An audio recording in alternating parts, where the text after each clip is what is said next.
भगवान श्री रामकृष्णदेव जगज्जननी माँ शारदा स्वामीजी महाराज स्वामी प्रेमानंद जी महाराज श्रीचरणे आमार आभूमि भक्तिपूर्ण प्रणाम निवेदन करी। मंचे उपविष्ट परम पूज्यपद श्रीमद स्वामी ज्ञानानंद जी महाराज ट्रास्टी रामकृष्ण मठ मिशन एवं सम्पादक रामकृष्ण मिशन स्वामीजी पैतृक आवास और सांस्कृतिक केंद्र कलकाता महाराज श्रीचरणे आमार आभूमि भक्तिपूर्ण प्रणाम निवेदन करे स्वामी चंडिकानंदजीर एकटी संगीत परिवेशन करार चेष्टा करब। बोलो गो ठाकुर बोलो ना आमारे आनिले एकारे साथे तोमार। बोलो गो ठाकुर बोलो ना आमारे आनिले एकारे साथे तोमार। ब्रह्म तेज दीप्त आनन पुरुष सिंह के तोमार। बोलो गो ठाकुर बोलो गो ठाकुर बोलो ना आमारे आनिले एकारे साथे तोमार।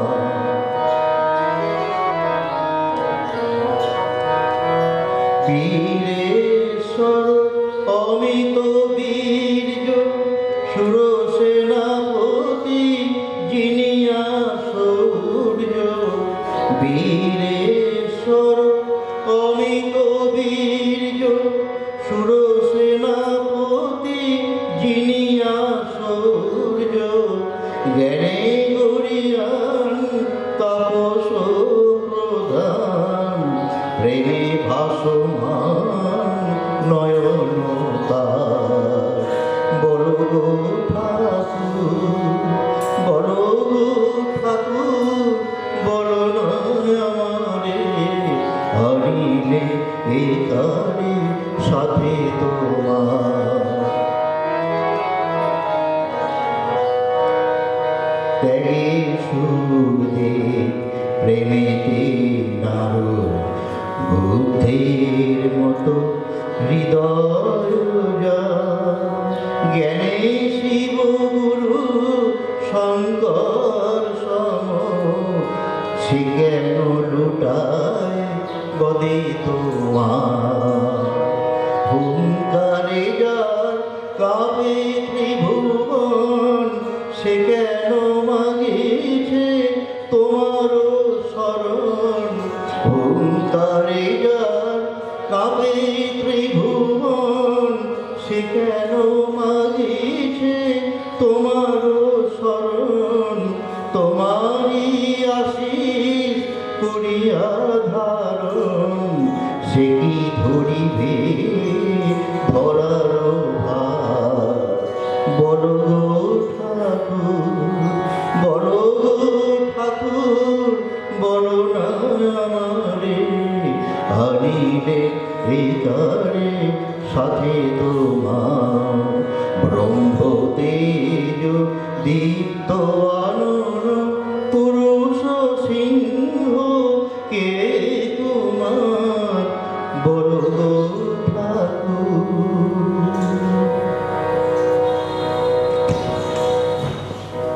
অনেক ধন্যবাদ আমাদের শ্রদ্ধেয় মাস্টারমশাইকে, খুব সুন্দর মনোজ্ঞ একটি সঙ্গীত পরিবেশন করলেন।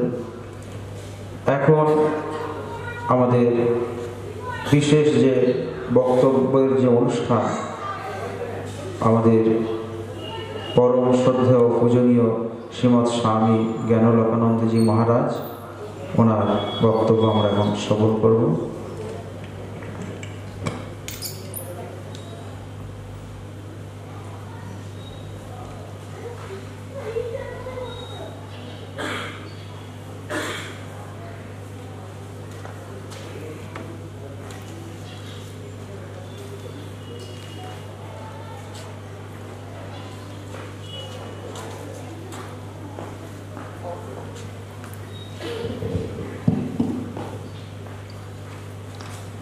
ओम नमो भगवते रामकृष्णाय।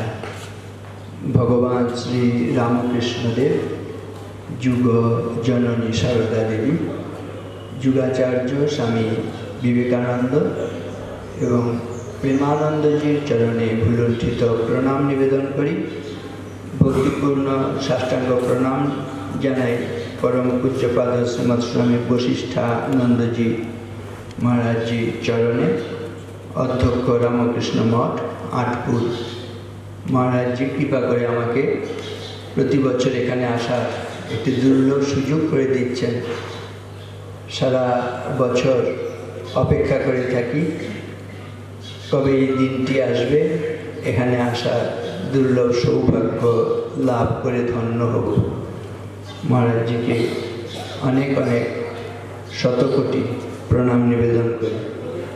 उपस्थित रहे परम श्रद्धेय श्री सन्दीप सिन्हा महाशय, डॉक्टर सफल मुखोपाध्याय रहे आश्रमेर एवं रामकृष्ण विवेकानंद भावधारा एकनिष्ठ सेवक, तादेरके अनेक अनेक श्रद्धा निवेदन करी। समवेत मातृमंडली भक्तमंडली आपनादेर अनेक अनेक श्रद्धा नमस्कार और शुभकामना जानाई। युव सम्मेलने आगत स्वल्प संख्यक छात्र छात्री रयेछे, तरुण तरुणी रयेछे, तादेरके आमी अनेक शुभकामना जानाई, तादेर अभिनंदन जानाई। दूर दूरान्त थेके এই মাইকের মধ্য দিয়ে যতটা শব্দ পৌঁছচ্ছে, যারা যেখান থেকে এই অনুষ্ঠান শ্রবণ করছেন, কথা শুনছেন, তাদের সকলকে অনেক অনেক শ্রদ্ধা নমস্কার শুভকামনা নিবেদন করি। একটি সর্বজনীন প্রার্থনা মন্ত্রের মধ্য দিয়ে আমার কথা শুরু করতে চাই। এই প্রার্থনা আমাদের জীবনে সত্য হলে আমরা ধন্য হই, কৃতকৃতার্থ হই, আমাদের জীবন মধুময় হয়ে ওঠে। অসাধারণ সুন্দর এই প্রার্থনা সকলের কল্যাণের জন্য। এটি এরকম: নন্দন্তু সর্বভূতানি স্নিহন্তু বিজনেষ্বপি স্বস্তিস্তু সর্বভূতেষু নিরাতঙ্কানি সন্তু চ শিবমস্তু দ্বিজাতীনাং প্রীতিরস্তু পরস্পরম সমৃদ্ধি সর্ববর্ণানাম সিদ্ধিরস্তু চ কর্মণাম মা ব্যাধিরস্তু ভূতানাম আধয়ো ন ভবন্তু চ মৈত্রীমশেষ ভূতানি পুষ্যন্তু সকলে জনে। কি প্রার্থনা করলাম? নন্দন্তু সর্বভূতানি, সমস্ত ভূত অর্থাৎ প্রাণী যেন নন্দন্তু অর্থাৎ আনন্দ লাভ করে। জগতে কোনো প্রাণীকেই যেন নিরানন্দের শিকার না হতে হয়, তারা যেন সকলে আনন্দ লাভ করে। নন্দন্তু সর্বভূতানি স্নিহন্তু বিজনেষ্বপি, বিজন প্রদেশে গিয়েও যেন আমরা একে অপরকে স্নেহ করি। যখন করোনা হয়নি তখন থেকেই কিন্তু আমরা একটি মুখোশ নিয়ে সমাজের সামনে বেরিয়ে আসি। করোনার সময় আমরা দেখেছি একটা বাহ্যিক মুখোশ পরে বেরিয়েছি যাতে সংক্রমণ রোধ করা যায়, কিন্তু তার আগেই আমরা বাহ্যিক মুখোশ না পরেও একটা মুখোশের আড়াল করে নিজেকে সমাজের সামনে বেরোতাম। সেই মুখোশটা হচ্ছে ভালো মানুষের মুখোশ পরে বেরোতাম। সবাই আমাকে ভালো বলে জানবে, কিন্তু যখন নাকি কেউ আমাকে আপনাকে দেখতে পাবে না, অনেক সময় আমরা সাধারণ মানুষ কি করি, পেছন থেকে ছোড়া মারি। যখন কেউ দেখতে পাবে না তখন আমার মধ্য থেকে একটি বিকৃত রূপ বেরিয়ে আসে। আমাদের পূর্বপুরুষেরা আমাদের সকলের কল্যাণের জন্য প্রার্থনা করেছেন, যখন আপনাকে আমাকে কেউ দেখতে পাবে না তখনও যেন আমাদের এরকম একটা বিকৃত রূপ বেরিয়ে না আসে, আমাদের মনগুলো যেন পবিত্র থাকে, কল্যাণকামী থাকে। সেজন্য স্নেহন্তু বিজনেশ্বপি বলে বলা হয়েছে। স্নেহ করা মানে ভালোবাসা। এই ভালোবাসার ভাবটি শুধু মুখে না থাকে, আমরা যেন জনসমক্ষে ভালো মানুষ এটা প্রচার না করে বরং যেন কাজে লাগাই, কায় মনো বাক্যে আন্তরিকভাবে যেন আমরা সকলে মঙ্গল প্রত্যাশা করি, কল্যাণ কামনা করি। স্নেহন্তু বিজনেশ্বপি স্বস্তিস্তু সর্বভূতেষু, সমস্ত প্রাণীর যেন স্বস্তি লাভ হয়।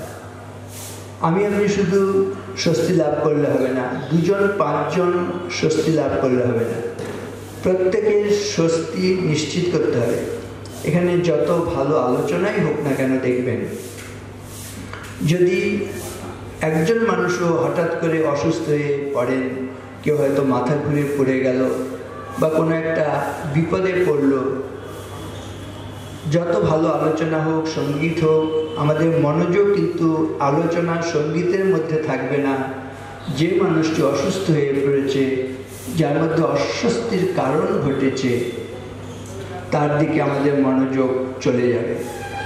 সেজন্য বলা হচ্ছে সকলের স্বস্তি যেন নিশ্চিত করা যায়। স্বস্তিস্তু সর্বভূতেষু নিরাতঙ্কানি সন্তুচ। এরপর বলা হচ্ছে কেউ যেন জগতে আতঙ্কিত বোধ না করে, ভয় ভীতির পরিবেশ যেন সমাজ থেকে দূরীভূত হয়। এই ভয় পাপ, ভয় মৃত্যু, স্বামীজি বলছেন। আতঙ্কের পরিবেশ যেন সমাজ থেকে দূরীভূত হয়। আমাদের পূর্বপুরুষরা হয়তো বুঝতে পেরেছিলেন এই বিশ্ব সভ্যতা একদিন আতঙ্কবাদের শিকার হবে, টেরোরিজম যেটা আমরা বলি, সন্ত্রাসের শিকার। মা বাবা বাড়িতে নিশ্চিন্তে থাকতে পারছেন না, পুত্রকন্যারা বেরিয়েছে, তারা সুস্থ শরীরে বাড়িতে ফিরে আসবে তো? এই বাসে কেউ আগুন ধরিয়ে দেবে না তো? প্লেনে যাচ্ছে, প্লেন হাইজ্যাক হয়ে যাবে না তো? সবসময় একটা ভয়, সন্ত্রাসবাদী যে কার্যকলাপ চলছে, এই সন্ত্রাসের ভয়ে সকলে সন্ত্রস্ত হয়ে রয়েছে। আমাদের পূর্বপুরুষরা প্রার্থনা করেছেন এই বিশ্ব সভ্যতা যেন সন্ত্রাসের শিকার না হয়।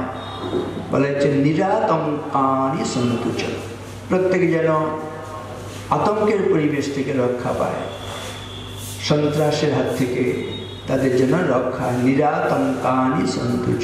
তারপর বলা হচ্ছে শিবমস্তু দ্বিজাতি না, যারা দ্বিজাতি অর্থাৎ ব্রাহ্মণ, তাদের শিবমস্তু মানে মঙ্গল হোক।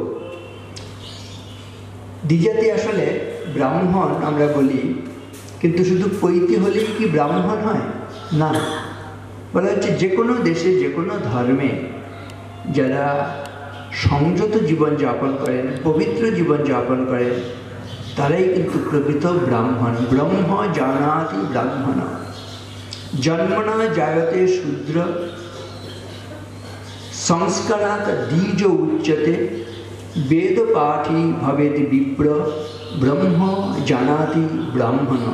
এইভাবে আমাদের এই যে বর্ণভেদের কথা পূর্বপুরুষরা বলেছেন। বলা হচ্ছে জন্মনা জায়তে শূদ্র।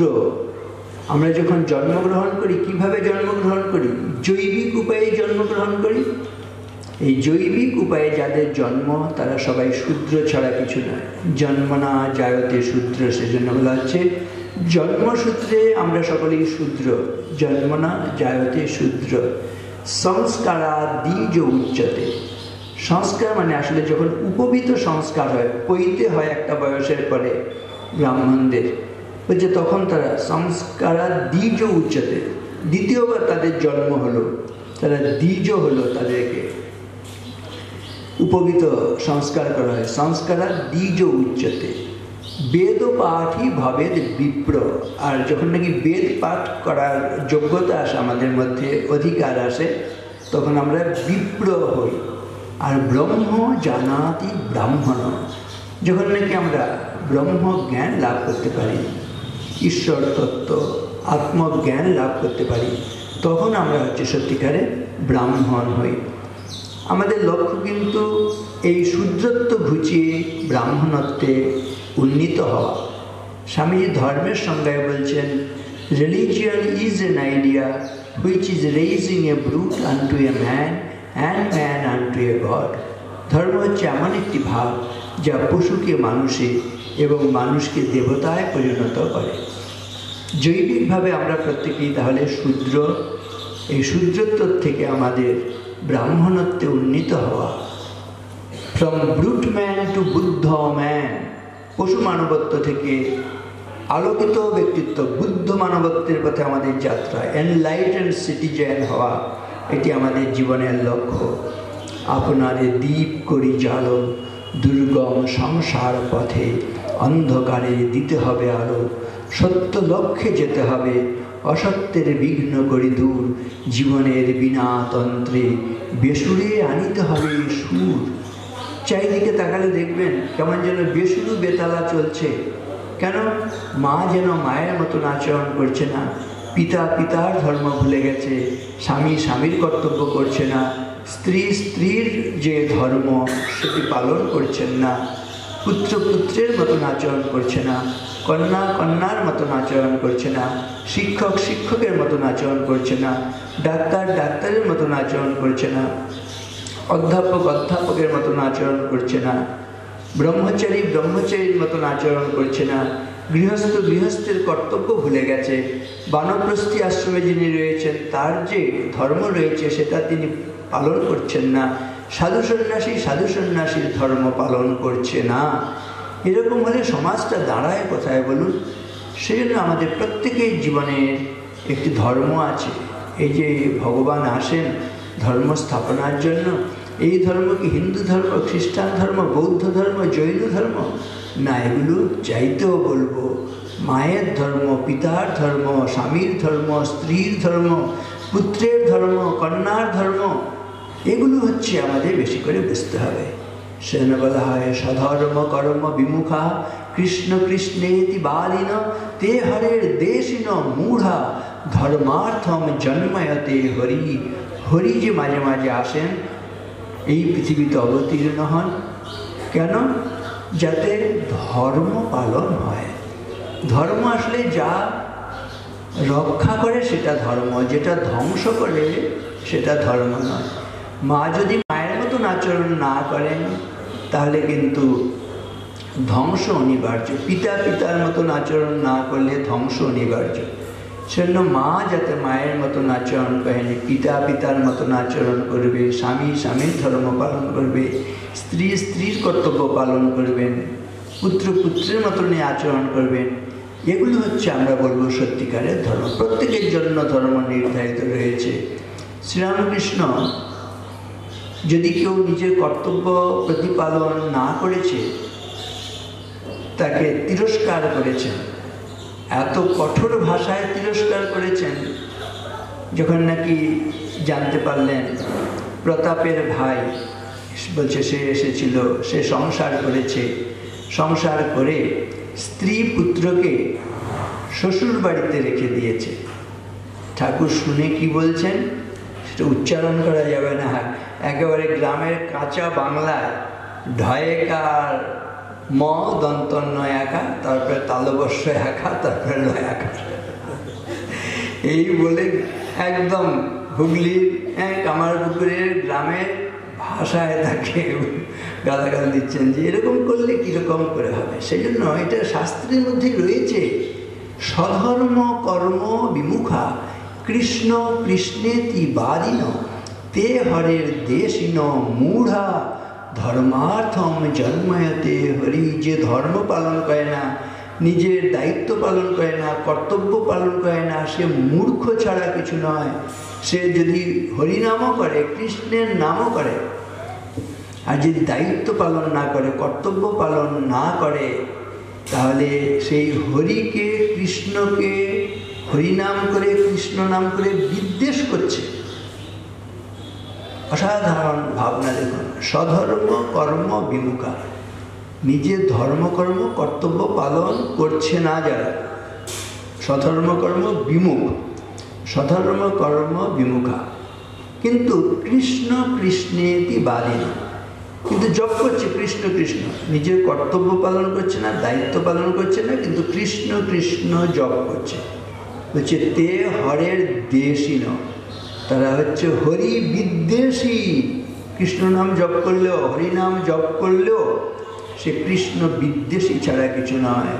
কারণ তার যে মূল দায়িত্ব কর্তব্য সে সেটা অবহেলা করছে। ভগবান আসেন কেন? ধর্মার্থম জন্ময়তে হরি, যাতে প্রত্যেকে নিজের নিজের কর্তব্য পালন করে, ধর্ম পালন করে। দেখবেন আমাদের এই ধর্ম যদি কিছু করা থাকে সেটাই আমি আপনি নিয়ে যাব, কর্ম যদি কিছু করা থাকে সেটাই আমি নিয়ে যাব। তা না হলে অর্থ বিত্ত সম্পত্তি এগুলো কি আমরা কোনোটার সঙ্গে নিয়ে যেতে পারবো?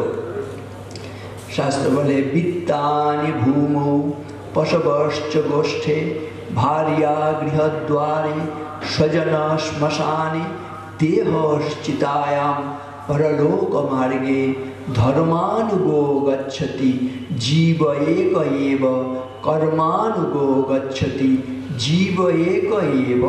এর অর্থ কি? যদি কিছু সৎ কর্ম থাকে, সেই সৎ কর্মের যে ফল সেটি আমরা কিন্তু মৃত্যুর পর সঙ্গে নিয়ে যেতে পারি। মৃত্যুর পর আর কি নিয়ে যাই? যদি কোনো ধর্ম করা থাকে সেই যে ফল সেটি আমরা নিয়ে যাই। আর অন্য যা বিষয় সম্পত্তি সেগুলো কীরকম? বলছে বিত্তানি ভূমৌ। বিত্ত মানে ধন দৌলত, টাকা পয়সা, অর্থ বিত্ত যেগুলো বলি সেগুলো বলছে ভূমৌ, অর্থাৎ মাটিতেই পড়ে থাকবে, একটাও সেগুলো কুড়িয়ে নিতে পারবো না। বিত্তানি ভূমৌ পশবশ্চ গোষ্ঠে। আগে পশু সম্পদ ছিল, হাতি ঘোড়া এগুলো সমস্ত সম্পদ। যার যত গবাদি পশু আছে, হাতি আছে, ঘোড়া আছে, তাকে বেশি বড় লোক বলে গণ্য করা হতো। তাহলে ধন সম্পদের অন্যতম একক হচ্ছে পশু, পশু সম্পদ। যার যত বেশি তিনি তত বড় লোক, তত ধনী।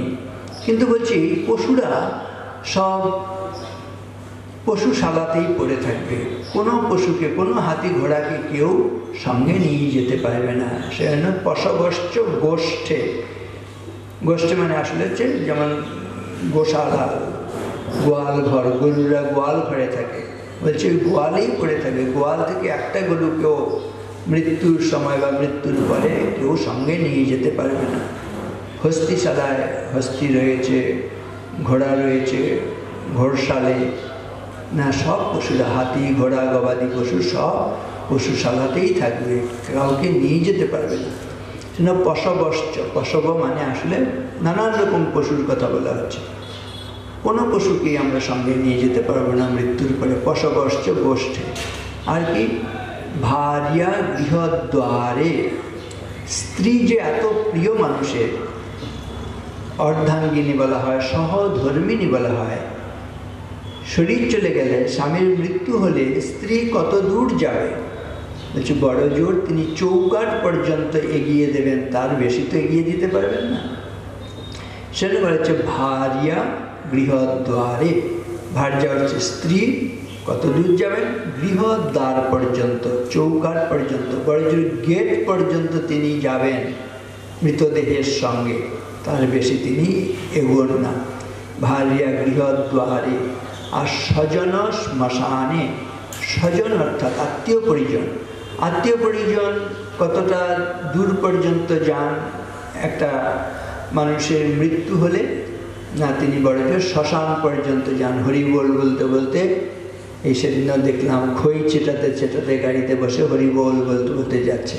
প্রতি মুহূর্তে এইভাবে মানুষ মারা যাচ্ছে, কিন্তু এইসব নিয়ে আমরা ভাবি না।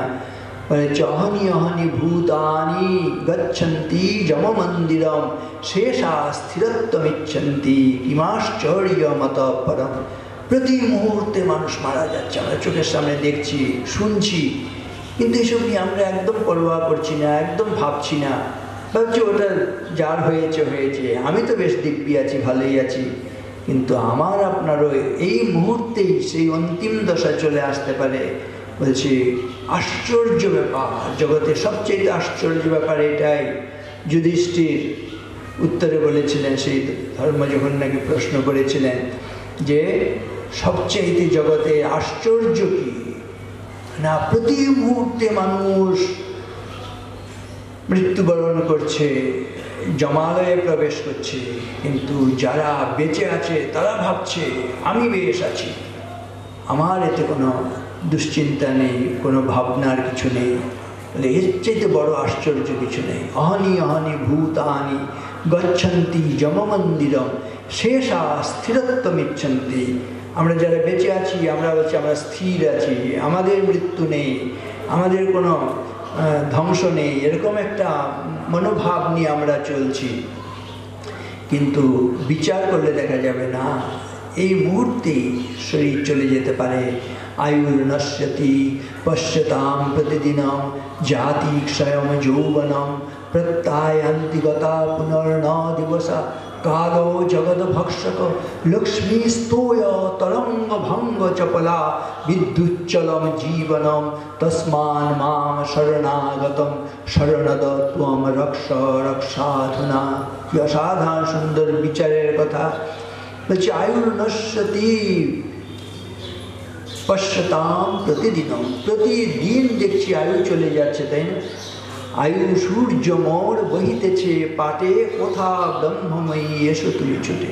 আয়ুর নশ্যতি পশ্যতাম প্রতিদিনম জাতি ক্ষয়ম যৌবনম, যৌবন ক্ষয়প্রাপ্ত হচ্ছে, যৌবন বেশি দিন কেউ ধরে রাখতে পারবে না। জাতি ক্ষয়ম যৌবনম প্রত্যায়ান্তি গতা পুনর্ন দিবসা, যে দিবসটা চলে যাচ্ছে সেটার প্রত্যাগমন করে না, ফিরে আসে না। যে সময়টা চলে যায় সেটা ফিরে আসে না। Time and tide wait for none বলা হচ্ছে। দিন যায় ক্ষণ যায়, সময় কাহারও নয়, বেগে ধায় নাহি রহে স্থির, সহায় সম্পদ বল সকলে ঘুচায় কাল, আয়ু যেন শৈবালে নীল। সব কালো গ্রাসে নিপতিত হচ্ছে।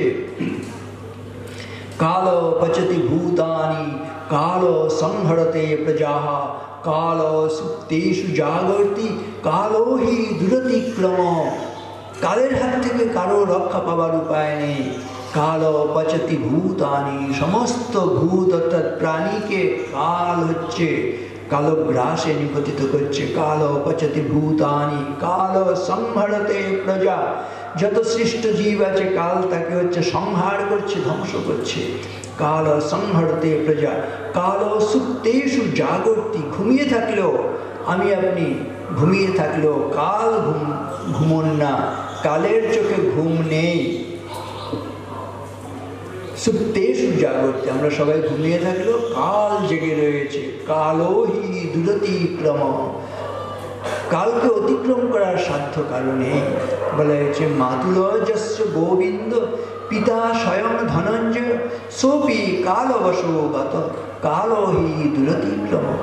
মাতুল যস্য গোবিন্দ, উদাহরণ দেওয়া হচ্ছে মহাভারত থেকে, যার মাতুল মামা হচ্ছেন গোবিন্দ অর্থাৎ শ্রীকৃষ্ণ স্বয়ং। অভিমন্যুর কথা বলা হচ্ছে, আপনারা নিশ্চয়ই বুঝতে পারছেন। মাতুল যস্য গোবিন্দ, গোবিন্দ স্বয়ং শ্রীকৃষ্ণ, অভিমন্যুর মাতুল বা মামা। পিতা স্বয়ং ধনঞ্জয় অর্জুন শ্রেষ্ঠ যোদ্ধা দিলেন না, মামা হয়ে ভগবান কি তাকে রক্ষা করলেন না, তাই না? সেখানে বলছে মাতুলো যস্য গোবিন্দ পিতা স্বয়ং ধনঞ্জয় সোপি কাল অবসগত, তাকেও কালের গ্রাসে পতিত হতে হলো। কালো হি দুরতিক্রম, কালের হাত থেকে কারো রক্ষা নেই। সেজন্য এইসব নিয়ে আমাদের ভাবতে হবে, প্রত্যেকটি মানুষকে ভাবতে হবে। এই জীবন চঞ্চল, তাই না? চঞ্চলম, যেমন মন চঞ্চল জীবনও চঞ্চল। সেজন্য এইটা নিয়ে আমরা আর যেন সময় অপচয় না করি। সময়ের মূল্য কে কীরকম বুঝতে পারে বলতে গিয়ে বলা হচ্ছে, 1 বছরের মূল্য কে বুঝতে পারে বলতে গিয়ে বলা হচ্ছে সেই ছাত্র বা ছাত্রী সারা বছর পড়াশোনা করেছে, কিন্তু অ্যানুয়াল পরীক্ষা ফাইনাল পরীক্ষায় রেজাল্ট বেরিয়েছে, দেখা গেল সে ফেল করে গেছে। তার মনে কত দুশ্চিন্তা হয় ভেবে দেখবেন। আবার যদি পড়াশোনা করতে হয় তাহলে নিচু ক্লাসের ছাত্রছাত্রীদের সঙ্গে বসতে হবে, সেটা যেন একটা লজ্জার ব্যাপার, একটু অপমানের ব্যাপার। আবার পরের বছর যে পড়াশোনা করবে, পরের বছর এরকম ধরুন মহামারী চলে আসতে পারে, অন্য কোনো বিপর্যয় আসতে পারে, প্রাকৃতিক দুর্যোগ বিপর্যয় আসতে পারে, আবার নিজের শরীর খারাপ হতে পারে, প্রশ্নপত্র আউট হয়ে যেতে পারে, কত রকম সমস্যা। না পরের বছরই যে আপনি আবার ঠিকভাবে পরীক্ষায় বসতে পারবো কোনো নিশ্চয়তা আছে? কিছু নিশ্চয়তা নেই। তাহলে 1 বছরের মূল্য বুঝতে পারে ফেল করা ছাত্রছাত্রী। তারপর বলছে 1 মাসের মূল্যকে বুঝতে পারে না, 1 মাসের মূল্য বুঝতে পারে সেই মা, যে মা 1 মাস আগেই সন্তানের জন্মদান করেছেন। আমাদের প্রত্যেকের মাতৃগর্ভে পূর্ণাঙ্গ সময় অবস্থান করা অত্যন্ত জরুরি। তা না হলে সেই শিশুর হয়তো মস্তিষ্কের বিকাশ হবে না, শরীরের বিকাশ হবে না। আর একটা শিশু যদি অপুষ্ট হয়ে জন্মায় তাহলে শুধু মা কেন, গোটা পরিবার, গোটা সমাজের কাছে সেটা একটা দুশ্চিন্তার ব্যাপার হয়। সেজন্য বলছে 1 মাসের মূল্য বুঝতে পারে সেই মা, যে মা 1 মাস আগে সন্তানের জন্মদান করেছেন। 1 মাসের পরে বলছে 1 পক্ষ বা 1 সপ্তাহের মূল্যকে বুঝতে পারে না। পাক্ষিক পত্রিকা মানে 15 দিনে যে পত্রিকাগুলো বেরোয় সেগুলোকে পাক্ষিক পত্রিকা বলে, আমরা সবাই জানি।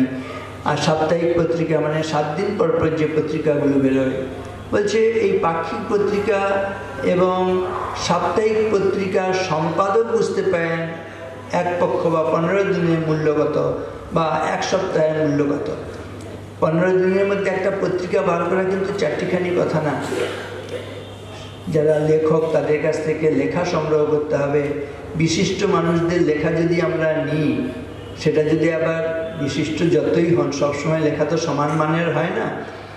যদি সেই মানে না পৌঁছায়, আপনি যদি লেখাটা না প্রকাশ করেন, তখন সেই বিশিষ্ট জন আপনাকে বলে, আপনি আমার কাছ থেকে মশাই লেখা চেয়ে নিলেন, আপনি ছাপলেন না, বা আপনি এই লেখার উপরে কলম চালিয়েছেন, খুব সেটা ডেলিকেট ব্যাপার হয়ে যায়।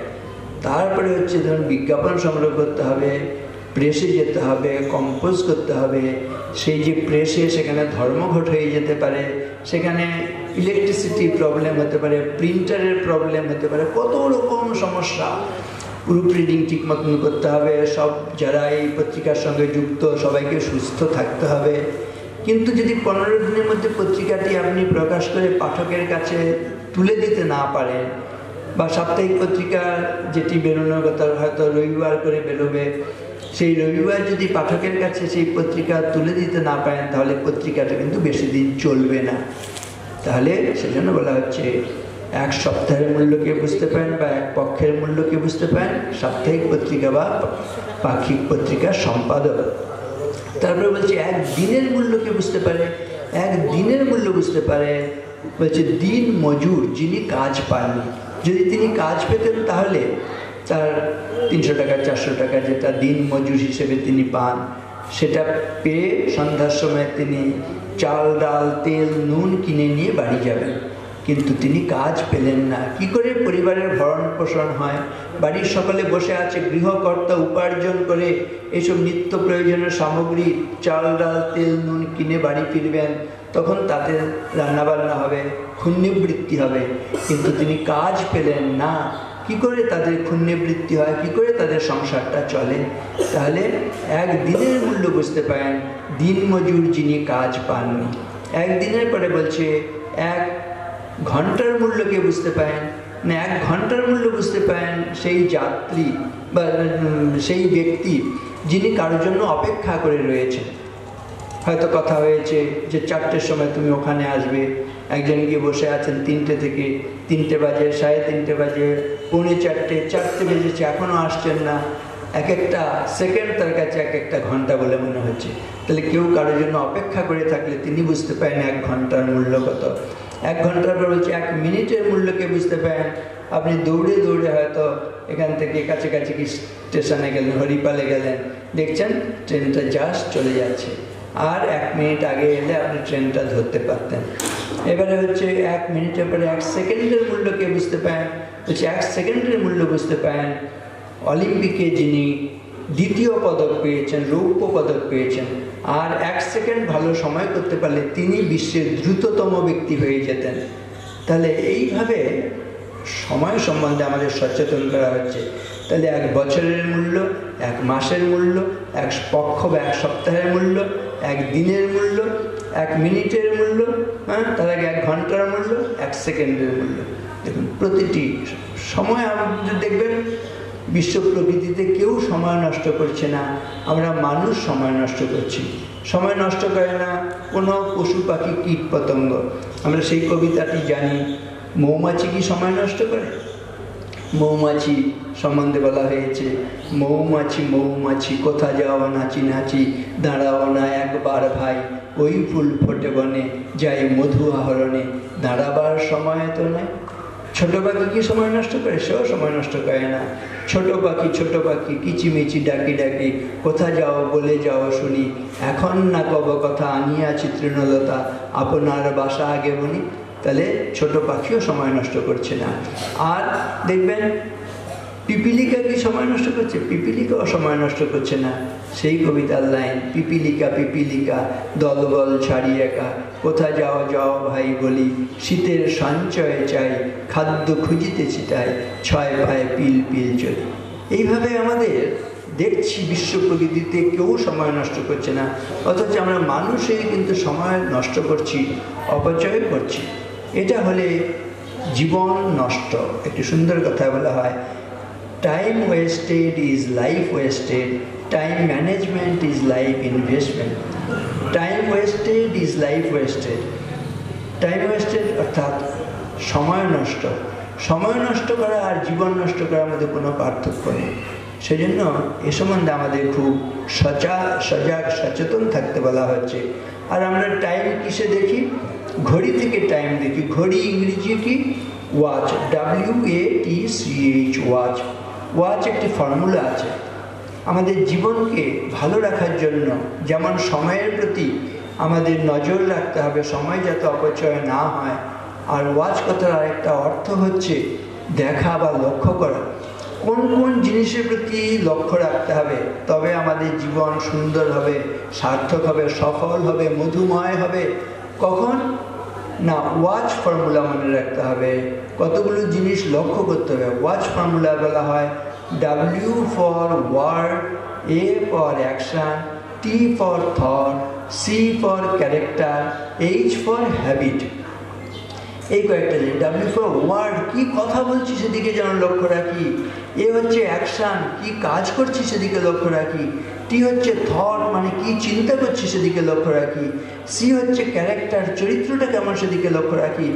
H হচ্ছে হ্যাবিট, অর্থাৎ অভ্যাসটা বা স্বভাবটা কেমন হচ্ছে সেদিকে যেন লক্ষ্য রাখি। এটাকে একটু সাজিয়ে নিতে হয়। বলে হচ্ছে প্রথম হবে watch your thought, they become your action. Watch your action, they become your habit. Watch your habit, they become your character. Watch your character, they become your destiny. Destiny মানে হচ্ছে ভাগ্য। আজকে আমার আপনার জীবনে দুর্ভাগ্য হচ্ছে, নরক ভোগ হচ্ছে। কেন দুর্ভাগ্য হচ্ছে, কেন নরক ভোগ হচ্ছে একটু চিন্তা করে দেখবেন। নিশ্চয়ই আপনি কুচিন্তা করেছিলাম। আর কুচিন্তা কখন করি? দেখবেন যখন কুসঙ্গ করি। তাহলে কুসঙ্গ করলে কি হবে? কুচিন্তা করবো আমরা, একেবারে অঙ্কের ফর্মুলার মতো। কুসঙ্গ থেকে কুচিন্তা আসবে আমাদের জীবনে। কুচিন্তা করতে করতে মুখ দিয়ে কথা বলবো। কথা বলার আগে আমরা চিন্তা করি, তাহলে কুচিন্তা করলেই মুখ দিয়ে কথা বেরোবেই বেরোবে। আর কথা বলতে বলতে কাজ কি হবে? কুকাজই হবে, ভালো কাজ করতে পারবো না। কুকাজ করতে করতে অভ্যাস তৈরি হবে। অভ্যাস তৈরি হলে বা স্বভাব হয়ে গেলে কুচরিত্র তৈরি হয়ে যাবে, দুশ্চরিত্র হয়ে যাবে। আর দুশ্চরিত্র হলে দুর্ভাগ্য হবেই হবে, কেউ রোধ করতে পারবে না। বলা হয় শুভ কর্মে শুভ, মন্দে মন্দ ফল, এ নিয়ম রোধে নাহি কারো বল। আজকে তাহলে নরক ভোগ কেন হচ্ছে? আজকে আমার দুর্ভাগ্য কেন হচ্ছে? নিশ্চয়ই কুসঙ্গ করেছিলাম। কুসঙ্গতে কুবুদ্ধি স্যাৎ, কুবুদ্ধেশ্চ কুচেষ্টিতম, কুচেষ্টাত ভবেত প্রাণী বিপদাম ভাজনম পুনঃ। এই যে আজকে আমি এখন বিপদ ভাজন হয়েছি, বিপন্ন হয়েছি। কেন বিপন্ন হয়েছি? তার মূলে রয়েছে কুসঙ্গ। হচ্ছে কুসঙ্গতে কুবুদ্ধি স্যাৎ। কুসঙ্গ করলে কুমন্ত্রণা বারবার কানে কানে একটা যদি খারাপ কথা বলতে থাকে, শুনতে শুনতে মনে হবে এটা এমন কিছু খারাপ না। তাহলে কুসঙ্গতে কুবুদ্ধি স্যাৎ, বুদ্ধিটা হয়ে গেলেই বিপদ।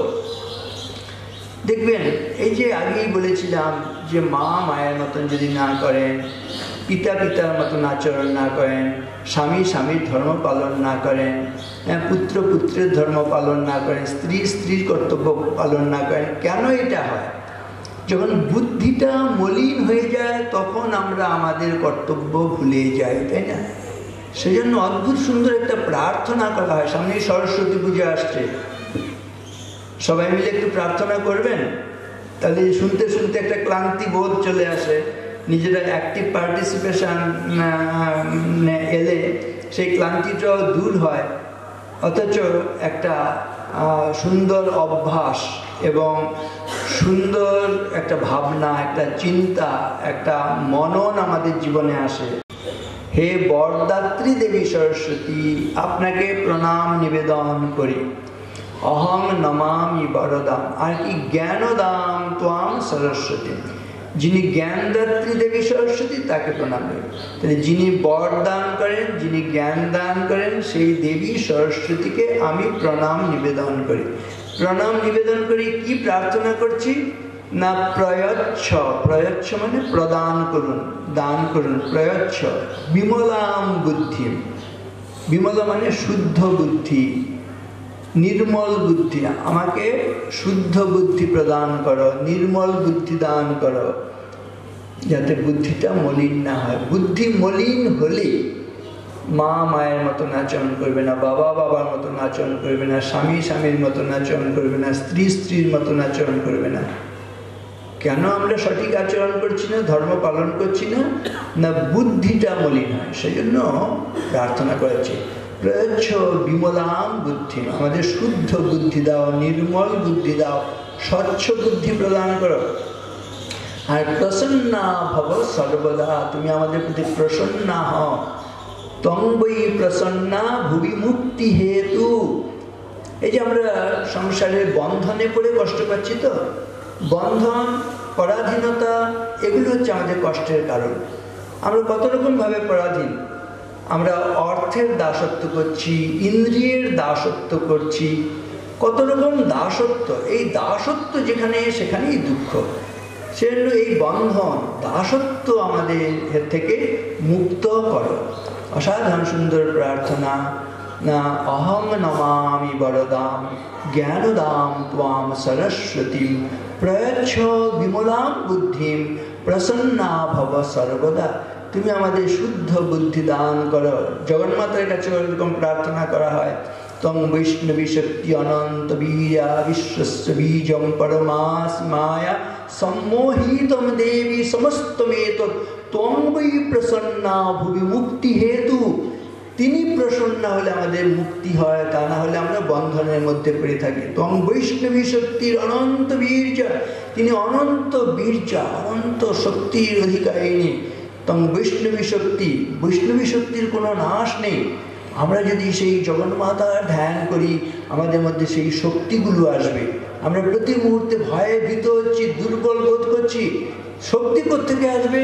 স্বামী বলেছেন, if you think yourself strong, strong you will be.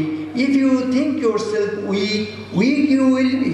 আমি আপনি যদি দুর্বলতার কথা চিন্তা করি, সবসময় ভয়ে থাকি, সেই ভয় ভীতি দুর্বলতা আমাদের আরও দুর্বল করবে, আরও ভয়ে ভীত করবে। সেজন্য স্বামীজির অদ্ভুত সুন্দর সমস্ত কথা রয়েছে। কিন্নাম রোদিষি সখে ত্বয়ি সর্বশক্তি আমন্ত্রয়স্য ভগবান ভগদম স্বরূপম ত্রৈলোক্যমেতদখিলম তব পাদমূলে আত্মৈব হি প্রভবতে ন জড় কদাচিৎ। আমরা কেউ জড় বস্তু নই। ঠাকুর বলছেন আমরা চৈতন্যের অংশ। কদিন পরে 1 জানুয়ারি আসছে। শ্রীরামকৃষ্ণ শতপ্রবৃত্ত হয়ে তিনি কিন্তু আশীর্বাদ করেছেন, 1 জানুয়ারি আশীর্বাদ করি তোমাদের চৈতন্য হোক। এই চৈতন্য হওয়া মানেই হচ্ছে শ্রীরামকৃষ্ণের কথা। দেখুন, কে মানুষ? যার মান আছে আর যার হুঁশ আছে। হুঁশ আছে মানে হচ্ছে বিচার বোধ আছে। মা হয়ে কি মায়ের মতন আচরণ করছি? পিতা হয়ে কি পিতার মতন আচরণ করছি? স্বামী হয়ে কি স্বামীর মতন আচরণ করছি?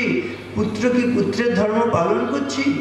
সেজন্য বলা হয় না, এই বিচার বোধ যদি না থাকে তাহলে আপনি পশু ছাড়া কিছু নই। স্বামীজি প্রার্থনা করেছেন আমাদের সকলের হয়ে, হে গৌরীনাথ, হে জগদম্বে, আমায় মনুষ্যত্ব দাও। মা আমার দুর্বলতা কাপুরুষতা দূর করো, আমায় মানুষ করো, আমায় মানুষ করো, মানুষ করো। কি করলে আমরা মানুষ হবো? আমরা ম্যান ফর্মুলা বলি। M for morality, A for ability and N for nobility. M for morality, নৈতিক জীবন ভালো হলে তবে মানুষ। আর দুর্নীতির আশ্রয় নিয়ে চলছি, আমি মানুষ নই, আমি পশু, আমি রাক্ষস, আমি একজন দানব ছাড়া কিছু নই। ঈশ্বরের আশীর্বাদে আমরা মানুষ হয়ে জন্মেছি। অনেক সময় দেখবেন মানুষের কাজ করি না, পশুর জীবন যাপন করতে করতে একদিন পশুর মৃত্যুবরণ করি। যে কিনা মানুষ হয়ে মানুষের মৃত্যুবরণ করতে পারে না, পশুর মৃত্যুবরণ করে, তার চাইতে হতভাগা জগতে কে আছে? সেজন্য বলা হয়েছে প্রত্যহম প্রত্যবেক্ষেত নরশ্চরিতমাত্মন কিন্নু মে পুরুষ তুল্যম কিন্নু সৎপুরুষেরিতি। কি অসাধারণ সুন্দর কথা। প্রত্যহম প্রত্যবেক্ষেত নরশ্চরিতমাত্মন। ওহে নর মানে মানব, ওহে মানব, প্রত্যহম প্রতিদিন, প্রত্যবেক্ষেত মানে প্রত্যক্ষ করার চেষ্টা করো। প্রতিদিন তুমি প্রত্যক্ষ করার চেষ্টা করো, দেখবার চেষ্টা করো।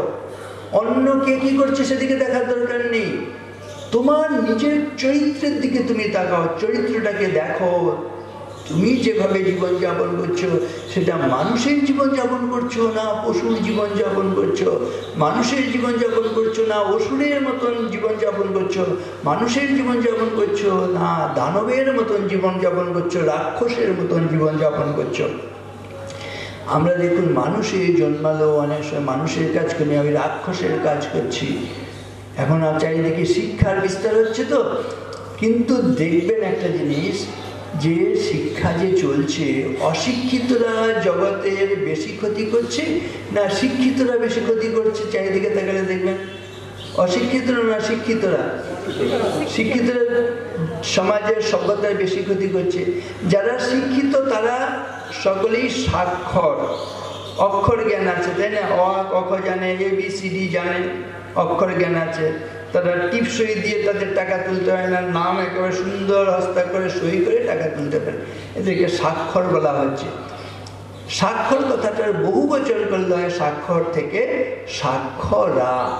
এবার সাক্ষরা কথাটাকে বিপরীতভাবে বানান করুন তো, সাক্ষরা রাক্ষসা হয়ে যায়। বলা হয়েছে সাক্ষরা বিপরীত আসছে রাক্ষসা এব কেবলম সরস বিপরীতশ্চে সরসত্বম ন মুঞ্চতে। কিন্তু সরস কথাটাকে বিপরীতভাবে বানান করুন, সরস সরসই থাকে। এই সরস হতে হবে, সরস হওয়া মানে মানুষ হতে হবে, তাই না? এই মানুষ হলে আর সব কিছু হয়ে যায়। সেজন্য ওই ম্যান ফর্মুলা আমরা বলি, এম ফর মোরালিটি, নৈতিক জীবনটা ভালো করতে হবে। এ ফর অ্যাবিলিটি মানে সামর্থ্য লাভ করতে হবে, নিজের পায়ে দাঁড়াতে হবে। ছেলে হোক মেয়ে হোক, যদি নিজের পায়ে নিজে দাঁড়াতে না পারে তার জীবনে দুঃখ। এই অ্যাবিলিটি এটা চাই। বিশেষ করে আমরা যখন নাকি ছাত্রদের কাছে যাই, অনেক সময় মজা করে জিজ্ঞেস করি, ছেলেদের জীবনে দুঃখ বেশি না মেয়েদের জীবনে দুঃখ বেশি? মেয়েরা যেন একেবারে চিৎকার করে বলেও তাদের দুঃখের কথা বলে শেষ করতে পারছে না, না মেয়েদের জীবনে দুঃখ বেশি। কিন্তু এক একটা ছেলে আবার দুষ্টুমি করে একটু বিতর্ক করবে বলে, মজা করবে বলে ছেলেদের জীবনে দুঃখ বেশি। আমি তখন ওই ছেলেটাকে আগে ধরে, দেখো তুমি কিন্তু একদম ঠিক কথা বলেছ। দুঃখের কারণ কি? দুঃখের 6টা কারণ। এর মধ্যে একটা কারণ হচ্ছে কেউ যদি পরাধীন জীবনযাপন করে তাহলে তাদের জীবনে দুঃখ বেশি। এখন শিক্ষায় দীক্ষায় মেয়েরা নারীরা এত এগিয়ে গেছে, এখন ছেলেগুলো পরাধীন হয়ে যাচ্ছে, ওই স্ত্রীর কথায় উঠছে আর বসছে। তাহলে দেখো তোমার যে জীবনে দুঃখ। হাজব্যান্ডস অ্যাসোসিয়েশন হয়েছে চেন্নাইয়ে একটা, হে মহামান্য আদালত, স্ত্রীদের অত্যাচারের হাত থেকে আমাদের বাঁচা। ওই নর যদি রাখে নারীরে বন্দি, তবে এর পর যুগে আপনারই রচা ওই কারাগারে পুরুষ মরিবে ভুগে। যুগের ধর্ম এই, পীড়ন করিলে সে পীড়ন এসে পীড়া দেবে তোমাকে। এতদিন পুরুষরা, সে সময় পুরুষরা নারীদের নির্যাতন করেছে।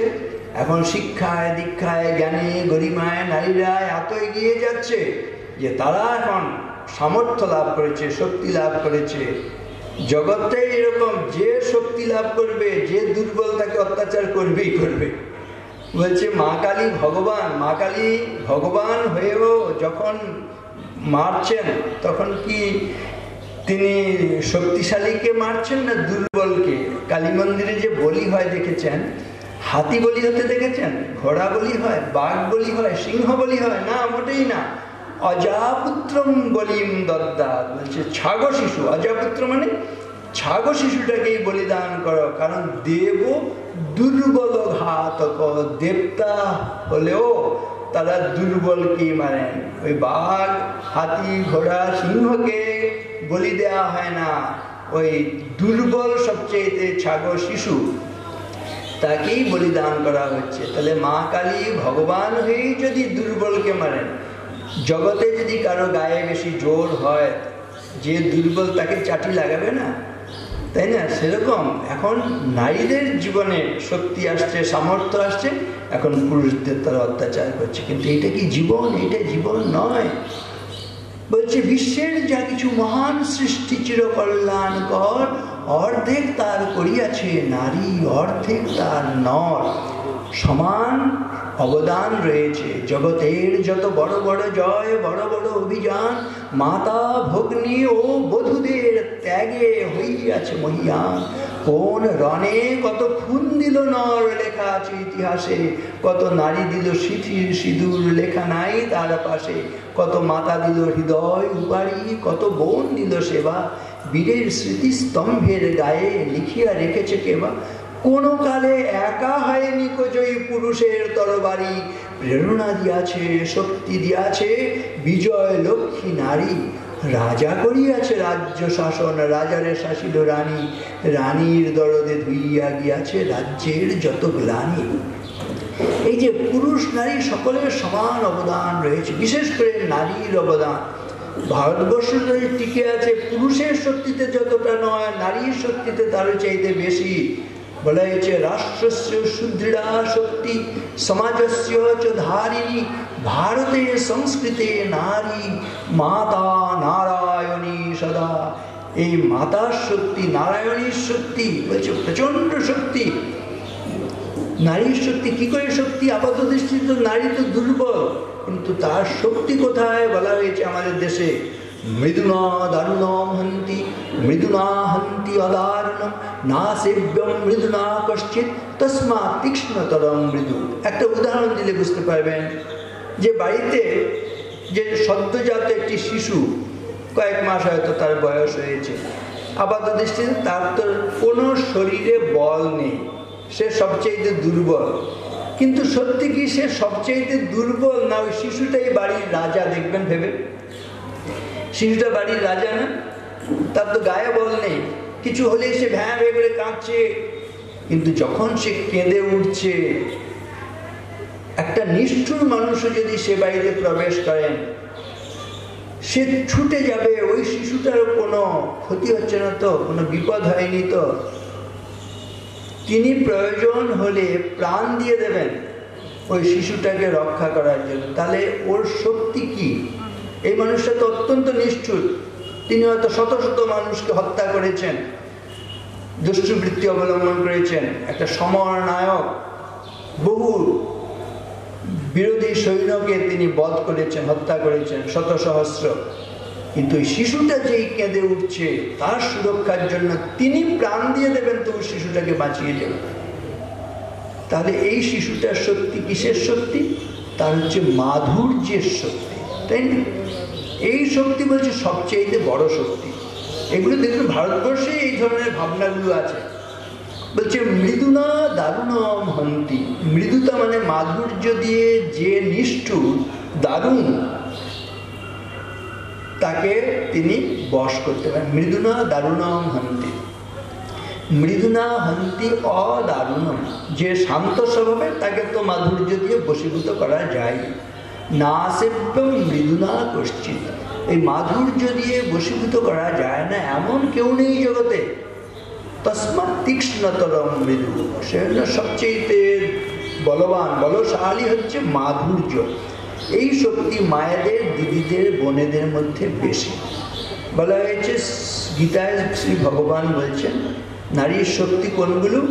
বলছে কীর্তি, শ্রী, বাক চ নারী নাম, স্মৃতির মেধা, ধৃতি, ক্ষমা। ক্ষমা একটা বড় গুণ, যে সে ক্ষমা করতে পারে। শক্তি না থাকলে কেউ ক্ষমা করতে পারবে না। এই ক্ষমার শক্তি পুরুষের বেশি না নারীর মধ্যে বেশি? সেবার শক্তি বলছে সেবাটা পুরুষরা বেশি করেন না, নারীরা করেন। কীর্তি, যশ, কখন যশ হয়? ভালো কাজ করতে পারলে যশ হয়। ভালো কাজ করার শক্তি নারীর মধ্যে বেশি। শ্রী মানে লক্ষ্মী, লক্ষ্মী মানে সম্পদের দেবতা আমরা জানি। এই সম্পদ দু রকমের সম্পদ। কি কি? একটা হচ্ছে বাহ্যিক সম্পদ, আবার দেখবেন অন্তরের সম্পদ। অন্তরের সম্পদ বেশি শক্তিশালী না? অন্তরের সম্পদ হচ্ছে দৈবী সম্পদ। আপনি কতটা ধনী, সেটা কতটা আপনার ব্যাংক ব্যালেন্স আছে, টাকা পয়সা, ধন দৌলত আছে, সেটা দিয়ে যত না বোঝা যাবে। টাকা দিয়ে কেনা যায় না এমন সম্পদ কতগুলো আছে, সেটা দিয়ে বোঝা যাবে আপনি সত্যিকারের ধনী কিনা। টাকা দিয়ে কেনা যায় না কোনগুলো? দেখবেন সত্য, ক্ষমা, দয়া, প্রীতি, দৈবী সম্পদের কথা বলা হয়েছে। অভয়ম সত্য সংশুদ্ধির জ্ঞান যোগ ব্যবস্থিতি, দানম দমশ্চ যজ্ঞশ্চ শ্রদ্ধায় তপ আর্জবম, অহিংসা সত্যম ক্রোধ ত্যাগ শান্তিরপৈশুনম, দয়া ভূতেষু অলোলুপ্তম মার্দবম হ্রি অচাপলম, তেজক সমাধৃতি শৌচম অদ্রোহ নাতিমানিতা, ভবন্তি সম্পদম দৈবীম অভিজাতস্য ভারত। 26টা গুণের কথা গীতাতে বলছে, এর একটাও কিন্তু টাকা দিয়ে কেনা যায় না। সেজন্য বলা হচ্ছে আমি আপনি কতটা ধনী, ব্যাংক ব্যালেন্স টাকা পয়সা দিয়ে বোঝা যাবে না। টাকা দিয়ে কেনা যায় না এমন গুণ কোনগুলো আছে? ওই যে অভয়ম, এটা একটা বড় গুণ। তাহলে অভয় লাভ করতে আমাদের পূর্বপুরুষরা সবসময় অভয়ের কথা বলেছে। মা ভৈষ্ট বিদ্যম তব নাস্ত্যপায়, সংসার সিন্ধো তরণে স্তূপায়, যে নৈব জাতা যতয়োস্য পারম, তমেব মার্গম তব নির্দিশামি। তোমাকে আমি সেই পথ নির্দেশ করব, যে পথ অবলম্বন করলে তুমি এই মৃত্যুর সাগর থেকে, সংসার সমুদ্র থেকে তুমি অতিক্রম করে তুমি অভি হতে পারবে। মা ভৈষ্ট বিদ্যম তব নাস্ত্যপায়, সংসার সিন্ধু তরণে স্তূপায়, সংসার সমুদ্র অতিক্রম করার উপায় আছে। যে নৈব জাতা যতয়োস্য পারম, যে পথ অবলম্বন করলে তুমি এই সংসার সমুদ্র অতিক্রম করতে পারে। তমেব মার্গম তব নির্দিশামি, তোমাকে সেই কথাই আমি বলবো। আমাদের শাস্ত্র সব সময় দেখবেন এই আশার কথা শুনিয়েছে, এই বিজয়ের কথা শুনিয়েছে, অভয়ের কথা শুনিয়েছে, কিন্তু আমরা দুর্ভাগ্য আমাদের, আমরা এগুলো চিন্তা করছি না। আমরা সব সময় ভয়ে যেন কুঁকড়ে রয়েছি, সব সময় ভয়। ভয় ইংরেজিটা ফিয়ার, এপিআর, ফিয়ার। ফিয়ার হলে কি হয় দেখবেন, F for forget, E for everything, A for and, R for run. Forget everything and run, তাই না? ফিয়ার হলে তাই হয় কি না? ফরগেট মানে ভুলে যাই, এভরিথিং এত যে আমার শক্তি, সাহস, শৌর্য, বীর্য আছে, লোকবল আছে, অর্থবল আছে, ধনবল আছে, হ্যাঁ, আমার শস্ত্রবল আছে, সব ভুলে যাই আমরা। ফরগেট এভরিথিং, এ হচ্ছে অ্যান্ড, আর হচ্ছে রান মানে পালিয়ে যাই। ভয় পেয়ে সব পালিয়ে যাই না আমরা? বলছে ফরগেট এভরিথিং অ্যান্ড রান। বলছি এর মধ্যেই কিন্তু এই ভয়কে জয় করার উপায় নিহিত রয়েছে। কি করতে হবে? এপিআর, আবার এফ হচ্ছে ফেস, ই হচ্ছে everything, A for and, R for rise. Face everything and rise, ভয়ঙ্করের মুখোমুখি হও, সম্মুখে দাঁড়াতে হবে, উন্নত মস্তক উচ্চে তুলি, যে মস্তকে ভয় লেখে নাই লেখা, দাসত্বের ধুলি আঁকে নাই কলঙ্ক দিল। মহাবিশ্ব জীবনের তরঙ্গেতে নাচিতে নাচিতে নির্ভয়ে ছুটিতে হবে সত্যের করিয়া ধ্রুবতারা, মৃত্যুরে না করি শঙ্কা। দুর্দিনের অশ্রু জলধারা মস্তকে পড়িবে ঝরি, তারই মাঝে যাব অভিসারে তার কাছে, জীবন সর্বস্ব ধন রিপিয়াছি যারে জন্ম জন্ম ধরি। অসাধারণ সমস্ত শক্তিদায়ী কথা আছে।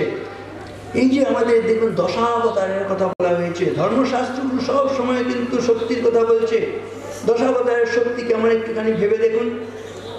হিন্দুরা এত ভয় পাচ্ছে চারিদিকে, তাদের হচ্ছে পশ্চাদপসরণ, তারা যেন কুঁকড়ে রয়েছে। কেন এটা হয়েছে না, আমরা আমাদের যে শক্তির উৎস তার সঙ্গে সংযোগ হারিয়ে ফেলেছি। শক্তিটা কিরকম আমাদের দেশে দেখবেন, দশাবতার তাদের শক্তি কেমন বলা হয়েছে, বেদান উদ্ধরতে জগন্তি বহতে, ভূগোলমুদ বিভ্রতে, দৈত্যম ধারয়তে, বলিম চলয়তে, ক্ষত্রক্ষম পূর্বতে, পৌলস্তম জয়তে, হলম কলয়তে, কারুণ্য মাতন্বতে, লেচ্ছান মূর্ছয়তে, দশাকৃতি কৃতে, কৃষ্ণায় তুভ্যম নমঃ।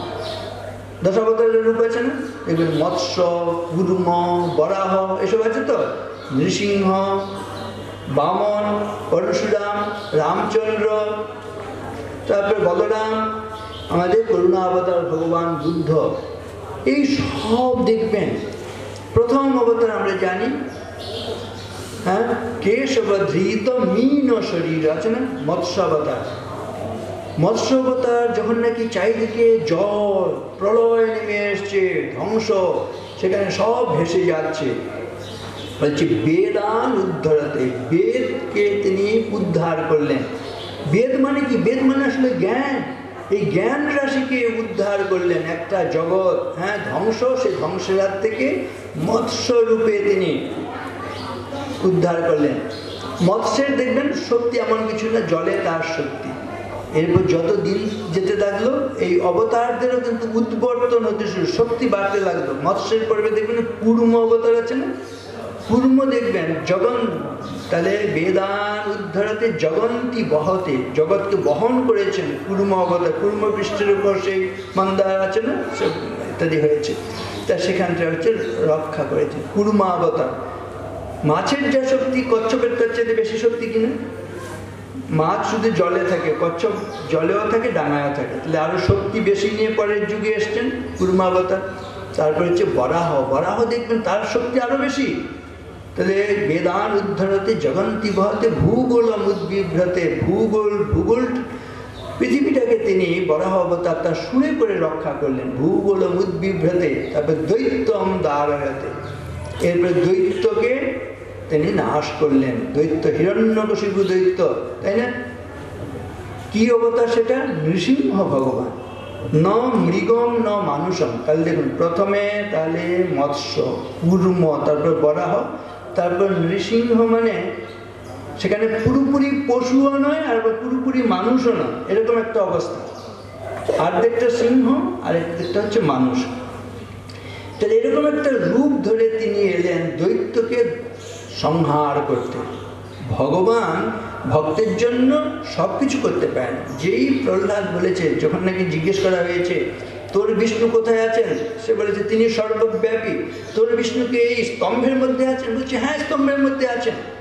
সেই ভক্তের কথাকে সত্য করার জন্য নৃসিংহ ভগবান সেখানে ন মৃগম ন মানুষম স্তম্ভে সভায়াম ন মৃগম ন মানুষম। মৃগ মানে পশু, মানুষ হচ্ছে মানুষ। তাহলে অর্ধেকটা মানুষ আর অর্ধেকটা পশু রূপ নৃসিংহ ভগবানের রূপে। তার শক্তি কেমন দেখুন। गर्जन्तम गर्जयन्तम निज भुजपटलम स्फोटयन्तम हटन्तम रुप्यन्तम तापयन्तम दिवि भुवि दितिजं क्षेपयन्तम क्षिपन्तम क्रन्दन्तम रोषयन्तम दिशि दिशि सततं संहरन्तम भरन्तम विक्षन्तम घूर्णयन्तम शरणिकर्षते दिव्यसिंहं नमामि। এই সিংহের নৃসিংহের ধ্যান করলে আর আমাদের মধ্যে কোনো ভয় থাকে? সমস্ত মৃত্যু ভয় কোথায় পালিয়ে যায়। ইতো নৃসিংহ করতো নৃসিংহ যতো যতো যামি ততো নৃসিংহ বহি নৃসিংহ হৃদয়ে নৃসিংহ নৃসিংহমাদিম পুরুষম ভজামি। এই নৃসিংহ ভগবানের একবার ধ্যান করে দেখুন, প্রচণ্ড শক্তি আসবে। আমাদের অবতার দেখুন, শ্রীরামকৃষ্ণের প্রণাম মন্ত্রে স্বামীজি কি বলছেন? স্থাপকায় চ ধর্মস্য সর্বধর্ম স্বরূপিণী অবতার বরিষ্ঠায় রামকৃষ্ণায় তে নমঃ। আছে না? স্থাপকায় চ ধর্মস্য, যিনি ধর্মের স্থাপন করেছেন। এই ধর্ম মানেই হচ্ছে পশুত্ব থেকে মনুষ্যত্ব, মনুষ্যত্ব থেকে দেবত্ব, এই ধর্ম। স্থাপকায় চ ধর্মস্য সর্বধর্ম স্বরূপিণী, সমস্ত ধর্মের স্বরূপ। এই ধর্ম বলতে গিয়ে কিন্তু আমি বলেছি না মায়ের ধর্ম, পিতার ধর্ম, স্বামীর ধর্ম, স্ত্রীর ধর্ম, পুত্রের ধর্ম, কন্যার ধর্ম, শিক্ষকের ধর্ম।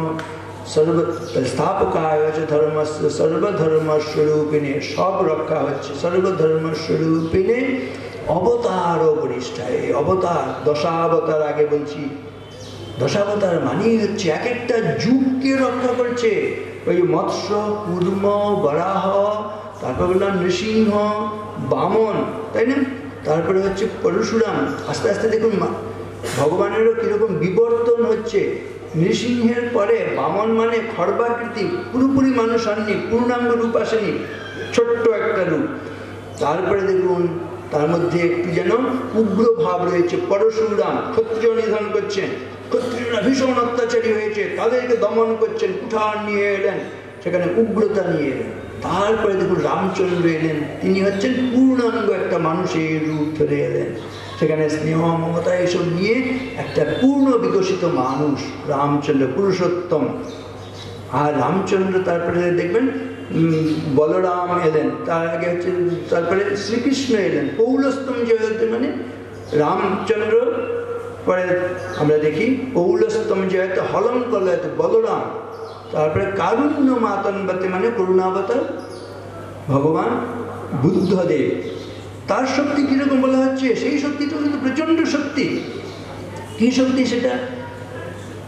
করুণার শক্তি। এই আসন করে বসলাম, যতক্ষণ পর্যন্ত বোধিক জ্ঞান লাভ না হচ্ছে ততক্ষণ আমি উঠবো না, এই যে শক্তি বলা হচ্ছে, তাই না? ইয়াসনে সুষ্ঠু মে শরীরম তগস্তি মাংসম প্রলয়ঞ্চ ইয়াত অপ্রাপ্য বোধি বহুকল্প দুর্লভম নৈবাসনাদ কায়মতশ্চলিস। এখানেও কিন্তু প্রচণ্ড শক্তি। ওই যে বললাম করুণা করা, ক্ষমা করা, দয়া করার শক্তি, সেটাও কিন্তু প্রচণ্ড শক্তি। এই শক্তিগুলো শ্রীকৃষ্ণের শক্তি, রামচন্দ্রের শক্তি। যে রাম, যে কৃষ্ণ, সেই জানি রামকৃষ্ণ। রামচন্দ্রের শক্তি কেমন বলছে? ভর্জনম ভববীজানাম অর্জনম সর্বসম্পদম তর্জনম যমদূতানাম রাম রামেতি গর্জনম। রাম নাম করলে মৃত্যু ভয়ে চলে যায়। শ্রীকৃষ্ণের শক্তি কেমন দেখবেন? অম্ভোধি স্থলতম স্থলম জলধিতম ধুলিলভ শৈলতম শৈলম মৃৎকণতম তৃণম পুলিশতম বজ্রম তৃণক্ষীণতম বহ্নি শীতলতাম হিমম দহনতামায়াতি যস্যেচ্ছয়া লীলা দুর্ললিতদ্ভূত ব্যসনিনে কৃষ্ণায় তুভ্যম নমঃ। এগুলো ব্যাখ্যা করলে অনেক সময় চলে যাবে, তুমি একটুখানি বলে শেষ করছি। টাইম হয়ে গেছে তো শেষ করবো, তাই তো? না না, হ্যাঁ আচ্ছা, দেখুন সময় থাকলে আমার বলতে অসুবিধা নেই, কিন্তু আপনাদের ধৈর্যচ্যুতি হবে কিনা। কি অসাধারণ সব শক্তির কথা এখানে বলা হচ্ছে। ভগবান শ্রীকৃষ্ণের শক্তি কেমন দেখুন। অম্ভোধি স্থলতাম, অম্ভোধি মানে সাগর, স্থলভাগে পরিণত করতেন, স্থল মহাদেশে পরিণত করতেন। অম্ভোধি স্থলতাম, স্থলম জলদিতাম, স্থলভাগ মানে যে মহাদেশকে তিনি আবার মহাসাগরে পরিণত করতে পারেন। আপনাদের জানা আছে নিশ্চয়ই, এখন যেখানে হিমালয় পর্বতমালা সেটি একসময় কিন্তু সাগর ছিল, বলা হচ্ছে 33 সাগর, সেখান থেকে দেখুন পর্বত হয়েছে। বলা হচ্ছে ধূলিকণাকে ভগবান পর্বতে পরিণত করতে পারেন, পর্বতকে ধূলিকণায় পরিণত করতে পারেন, ঘাসকে তিনি বজ্রে পরিণত করতে পারেন, বজ্রকে তিনি ঘাসে পরিণত করতে পারেন, তিনি আগুনকে বরফে পরিণত করতে পারেন, বরফকে আগুনে পরিণত করতে পারেন ইচ্ছা মাত্রে। শক্তি, রামচন্দ্রের শক্তি সম্বন্ধে বললাম ভর্জনম ভববীজ আনাম, ভববীজ ভাজা হয়ে যায়। রামচন্দ্রের নাম করলে বীজ ভাজা হলে দেখবেন ভাজা বীজে গাছ হয় না, জন্ম হবে না। তেমনি রামচন্দ্রের নাম, ভগবানের নাম করলে আমাদের আর এই যে জন্মাবার ফলেই তো জন্ম মৃত্যু, তারপরে হচ্ছে শীত গ্রীষ্ম ক্ষুধা তৃষ্ণা, এই মান অভিমান হত্যা হিংসা, এই যে সব এসছে কেন? জন্ম থেকেই কিন্তু হয়েছে, বাসনা থেকে হয়েছে। বলছে এগুলো সব ভাজা হয়ে যাবে, মানে আর জন্ম হবে না, এসব কামনা বাসনা জাগ্রত হবে না ভগবানের নাম করলে। তাহলে সেখান থেকে আমাদের কিন্তু মুক্তি, এই চক্রের হাত থেকে জন্ম মৃত্যু যে সাইকেল, তার থেকে আমাদের রক্ষা হচ্ছে। ভর্জনম ভববীজানাম অর্জনম সর্বসম্পদাম, সমস্ত সম্পদ, এই জাগতিক সম্পদ আবার দৈবী সম্পদ আমাদের লাভ হয় ভগবানের নাম করলে। ভর্জনম ভববীজানাম অর্জনম সর্বসম্পদাম তর্জনম যমদূতানাম। জয় শ্রীরাম যেই বলছেন দেখবেন হ্যাঁ শক্তি চলে আসছে। বলছে এই রামচন্দ্রের নাম করলে মৃত্যু, যমরাজ পর্যন্ত পালিয়ে যায়, মৃত্যু ভয় চলে যায়। তর্জনম যমদূতানাম রাম রামেতি গর্জন। আর রামচন্দ্রের নাম করলে কি হয় আরেকটা বলা হচ্ছে, যেই রা বললেন না মুখটা হা হয় না, দেখুন রাম উচ্চারণ করলে রা বললে মুখটা হা হলো, যে হা হলো আমার আপনার শরীরের ভেতরে যত পাপ ছিল সব বেরিয়ে গেল। রা বলেছে হা হয়েছে, মুখ দিয়ে সব পাপ বেরিয়ে গেল। আর যে ম বলছেন দেখুন ঠোঁটটা বন্ধ হয়ে গেছে, হচ্ছে কপাটের মতন সেই ঠোঁট দাঁত বন্ধ হয়ে গেল, বাইরের যে পাপ যাতে আর ভেতরে প্রবেশ করতে না পারে সেই জন্য ঠোঁটটা হচ্ছে কপাটের মতন বন্ধ হয়ে গেল। রা শব্দোচ্চারণ মাত্রেণ মুখান নির্যান্তি পাতকা পুনঃ প্রবেশ ভিত্তা চ মকারস্তু কপাটবৎ। এইগুলো রামচন্দ্রের শক্তি, শ্রীকৃষ্ণের শক্তি আগেই বলেছি, আরেকবার বলে দিচ্ছি কি অসাধারণ শক্তি এক একটা শব্দের মধ্যে। দেখুন ওই অম্ভোধি স্থলতাম স্থলম জলধিতাম ধূলিলব শৈলতাম শৈলম মৃৎকণতাম তৃণম কুলিশতাম বজ্রম তৃণ ক্ষীণতাম বহ্নি শীতলতাম হিমম দহনতাম আয়াতি যস্যেচ্ছয়া লীলা দুর্ললিতাদ্ভূত ব্যসনিনে কৃষ্ণায় তুভ্যম নমঃ। এই হচ্ছে শ্রীকৃষ্ণের শক্তি। তাহলে রামচন্দ্রের শক্তি, শ্রীকৃষ্ণের। শ্রীরামকৃষ্ণ যেমন রাম এবং কৃষ্ণ, যিনি রাম যিনি কৃষ্ণ তিনি এই শরীরে রামকৃষ্ণ। তাহলে এই এতজন দশাবতারের শক্তি সব সমষ্টিভূত রূপ শ্রীরামকৃষ্ণ। শ্রীরামকৃষ্ণকে আমরা নাটকের মধ্যে সিনেমার মধ্যে যেভাবে দেখি, তিনি যেন ঠিক মতন হাঁটতে পারছেন না, কথা বলতে পারছেন না, এবং মাঝে মাঝে দেখানো হয় সমাধি মানে অনেকে মনে করেন মূর্ছা গেছে, তাই না? এরকম শ্রীরামকৃষ্ণ নন। কথামৃতের মধ্যে মাস্টারমশাই লিখেছেন, দেখবেন কি লিখেছেন, তিনি যখন দক্ষিণেশ্বরের মন্দিরে পাদচারণ করছেন, বলছে সিংহবৎ তিনি বিচরণ করছেন, প্রচন্ড শক্তি। স্বামী বিবেকানন্দ শ্রীরামকৃষ্ণ সম্বন্ধে কি বলছেন দেখুন, তার সম্বন্ধে শক্তি সমুদ্র সমুত্থতরঙ্গ দর্শিত প্রেম বিজৃম্ভিত রঙ্গ সংশয় রাক্ষস নাশ মহাস্ত্রম यामि गुरुं शरणं भव वैद्यम अद्वय तत्व समाहित चित्तम प्रज्वल भक्ति पटावृत वृत्तम कर्म कलेवरम अद्भुत चेष्टम यामि गुरुं शरणं भव वैद्यम। তিনি ভব বৈদ্য হয়ে এসছেন, ডাক্তার হয়ে এসছেন। আমাদের সমাজ দেহে প্রচুর ব্যাধি আছে। এই ব্যাধিগুলো কোনগুলো? ওই আগেই বলেছি, ওই মা মায়ের মতন করছে না, বাবা বাবার মতন, সব হচ্ছে ব্যাধিগ্রস্ত হয়ে বুদ্ধি মলিন হয়েছে। শ্রীরামকৃষ্ণ এসছেন অস্ত্র নিয়ে, অস্ত্রটা হচ্ছে চৈতন্য অস্ত্র, তাই না? ওই যে বললাম পয়লা জানুয়ারি তিনি বলেছেন আশীর্বাদ করি তোমাদের চৈতন্য হোক।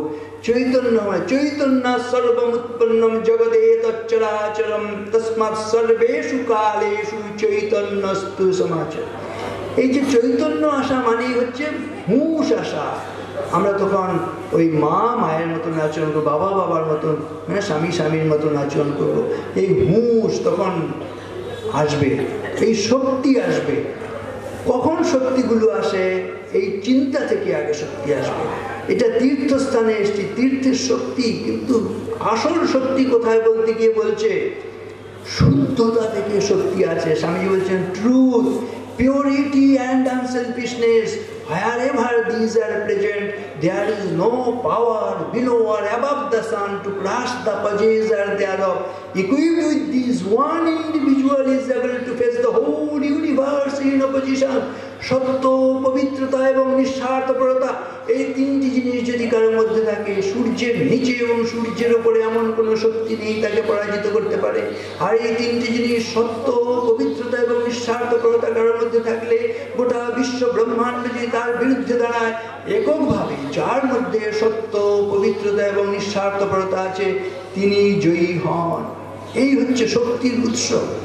তাহলে যে তীর্থে আসছি, তীর্থ থেকে আমরা সেই শক্তিগুলোকে নিয়ে যাবো। আজকে কোনগুলো তীর্থ সত্যিকারে? আবার বলছে সত্যম তীর্থম, ক্ষমা তীর্থম, তীর্থম ইন্দ্রিয় নিগ্রহ, সর্বভূত দয়া তীর্থম, সর্বত্রার্জবমেব চ, জ্ঞানম তীর্থম, ধৃতিস্তীর্থম, পুণ্যতীর্থম উদাহৃতম, তীর্থানামপি তত্তীর্থম, বিশুদ্ধির মনসো পরা। এই বিশুদ্ধতা হচ্ছে সবচেয়ে বড় তীর্থ, এটা হচ্ছে সবচেয়ে বড় শক্তি। কি দিয়ে শুরু হয়? বলছে সত্য দিয়ে শুরু হবে। সত্য কথা বলি, তপস্যা শ্রীরামকৃষ্ণ বলেছেন সত্যম তীর্থম, ক্ষমা তীর্থম। ক্ষমা হচ্ছে আরেকটা শক্তির উৎস। যাহারা তোমার বিষাইছে বায়ু, নিভাইছে তব আলো, তুমি কি তাদের ক্ষমা করিয়াছ? তুমি কি বেসেছো ভালো? তাই না? এই ক্ষমা তীর্থম, সত্যম তীর্থম, ক্ষমা তীর্থম, তীর্থম ইন্দ্রিয় নিগ্রহ, ইন্দ্রিয়গুলোকে সংযত করা, এটা হচ্ছে আরেকটা তীর্থ। তীর্থে তীর্থে যেতে হবে না, বাড়িতে বসেই আপনি সব তীর্থকে পেয়ে যাবেন। কখন? হচ্ছে ইন্দ্রিয়ানি বশীকৃত যত্র যত্র বসেন নর, তত্র তত্র কুরুক্ষেত্র প্রয়াগ পুষ্কর স্মৃত। প্রয়াগ, পুষ্কর, কুরুক্ষেত্র, যত তীর্থ হচ্ছে সব চলে আসবে আমার আপনার বাড়িতে। কখন? যখন বাড়িতে বসেই আমি আপনি সংযত জীবন যাপন করব, পবিত্র জীবন যাপন করব। এই অসাধারণ শক্তিগুলো আমাদের আসবে কিসের থেকে? সংযমের শক্তি। সত্যম তীর্থম, ক্ষমা তীর্থম, তীর্থম ইন্দ্রিয় নিগ্রহ, সর্বভূত দয়া তীর্থম। সমস্ত প্রাণীর প্রতি যদি দয়ার ভাব থাকে, দয়া দিয়ে হবে গো মোর জীবন ধুতে, নইলে কি আর পারবো তোমার চরণ ছুতে। দয়া ধর্ম কি মূল হ্যায়, পাপ মূল অভিমান, তুলসী দয়া ন ছড়িয়ে জন্ত ঘট মে প্রাণ।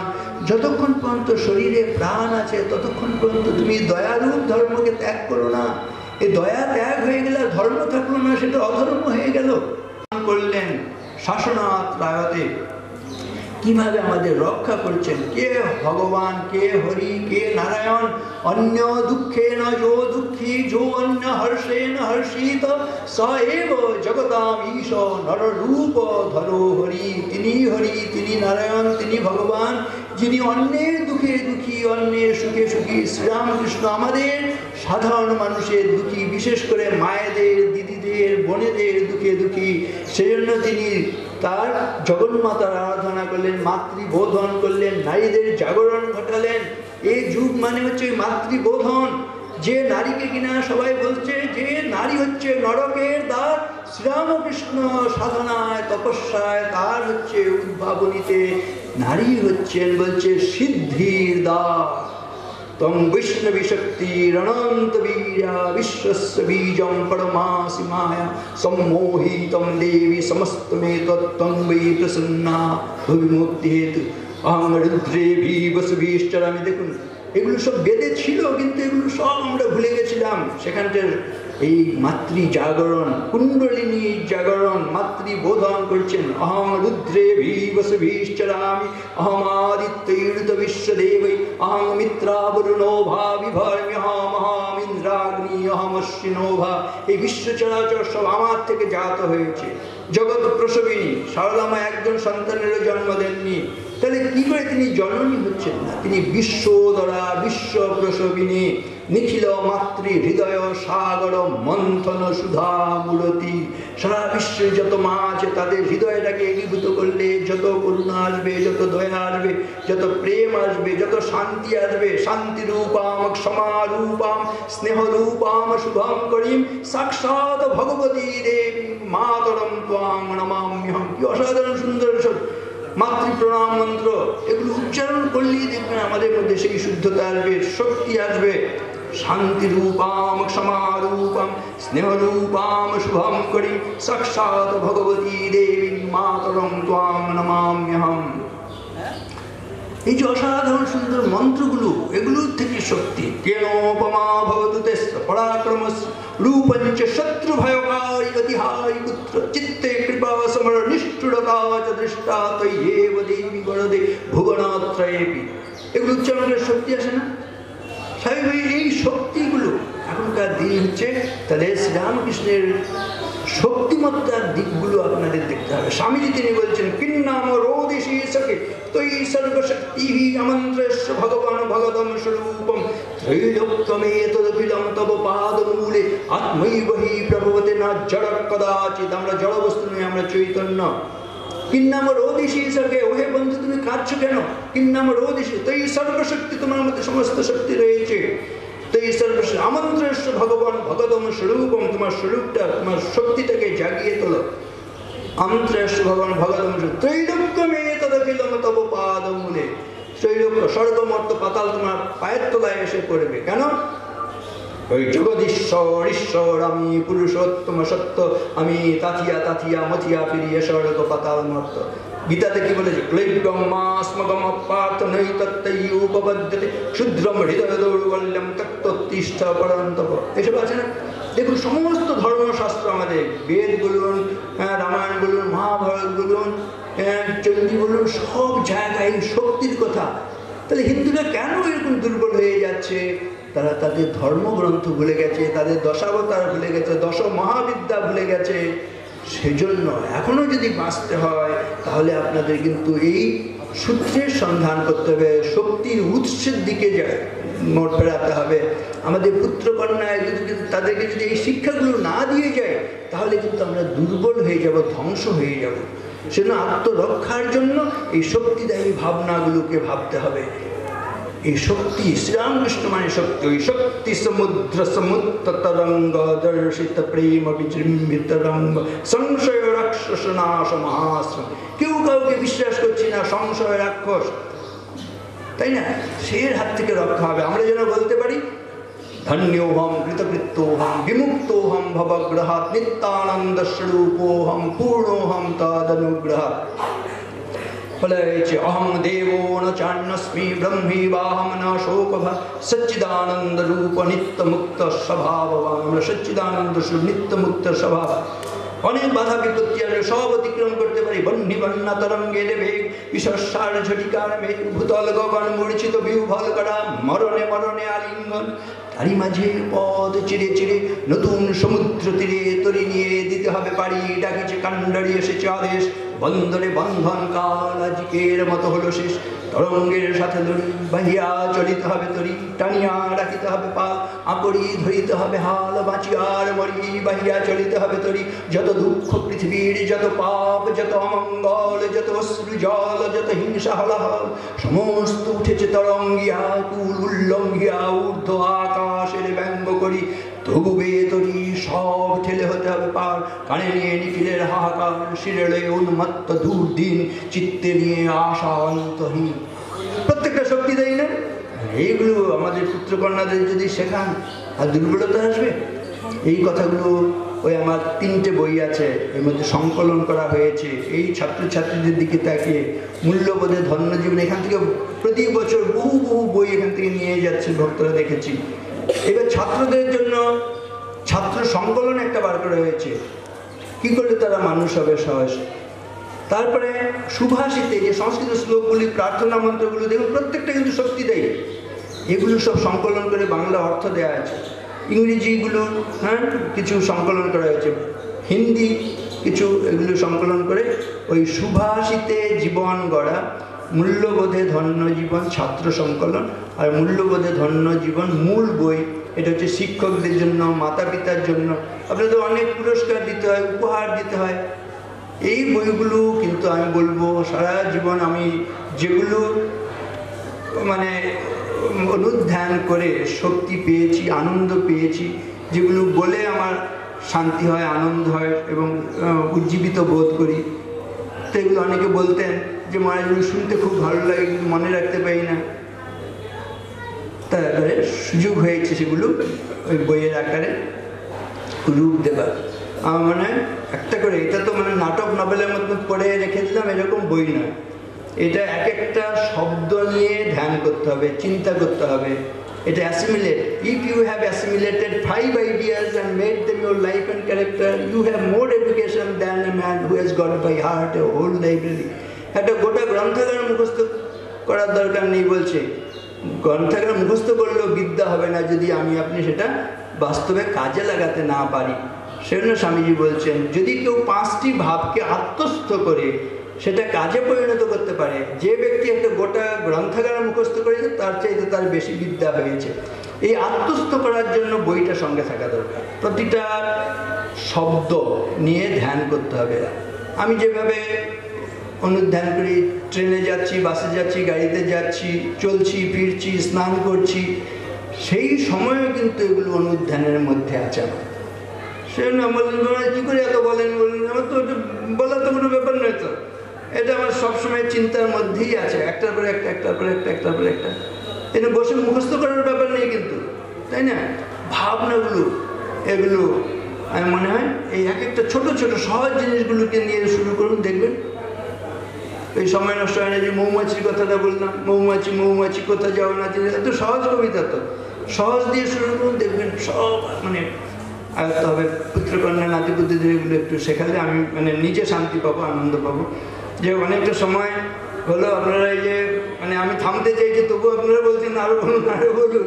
এই আকর্ষণ দেখে আমিও এখানে এসে খুব উজ্জীবিত বোধ করি, কারণ এসব ভালো কথা সবসময় মানে বলা এবং শোনা দুটোই মানে কঠিন, কিন্তু আপনারা সেই সুযোগ আমাকে দিয়েছেন। আপনাদের অনেক শ্রদ্ধা নিবেদন করি, মহারাজজিকে, বশিষ্ঠানন্দজিকে অনেক সাষ্টাঙ্গ প্রণাম নিবেদন করি, তার কাছে আশীর্বাদ প্রার্থনা করি গুরুজনদের কাছ থেকে যে আমি যেন নিজের জীবনকে ধন্য করতে পারি ভগবানের কথা বলে।